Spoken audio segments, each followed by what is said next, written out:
बिस्मिल्लाहिर्रहमानिर्रहीम। अस्सलाम वालेकुम वरहमतुल्लाहि वबरकातुहू। आज हमारी वीडियो जूदी पहाड़ के बारे में है। कुरान पाक में सूरह की कश्ती तूफान के थपेड़ों में 6 माह तक चक्कर लगाती रही, यहाँ तक के और फरमाया गया के पास से दूर हो और काबा मुकर्रमा का 7 चक्कर तवाफ भी किया। फिर अल्लाह ताला के हुक्म से ये कश्ती जूदी पहाड़ पर ठहर गई, जो इराक के एक शहर जजीरा में वाक़ है।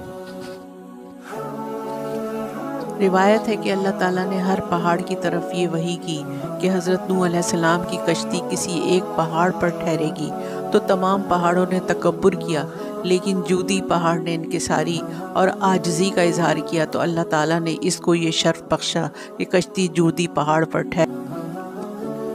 तफसीर सावी में एक रिवायत है कि बहुत दिनों तक इस कश्ती की लकड़ी और तख्ते बाकी रहे थे, यहाँ तक कि अगली उम्मतों के बाज़ लोगों ने इस कश्ती के तख्तों को जूदी पहाड़ पर देखा था। मुहर्रम की 10वीं तारीख आशूरे के दिन ये कश्ती जूदी पहाड़ पर ठहरी। चुनांचे इस तारीख को कश्ती की तमाम मखलूक यानी इंसान, वहूश और तयूर वग़ैरह सभी ने शुक्राने का रोज़ा रखा, और हज़रत नूह अलैहिस्सलाम ने कश्ती से उतरकर सबसे पहले जो बस्ती बसाई उसका नाम समानीन रखा। अरबी ज़बान में समानीन के माना 80 होते हैं। क्योंकि कश्ती में 80 आदमी थे, इसलिए इस गांव का नाम समानीन रख दिया गया।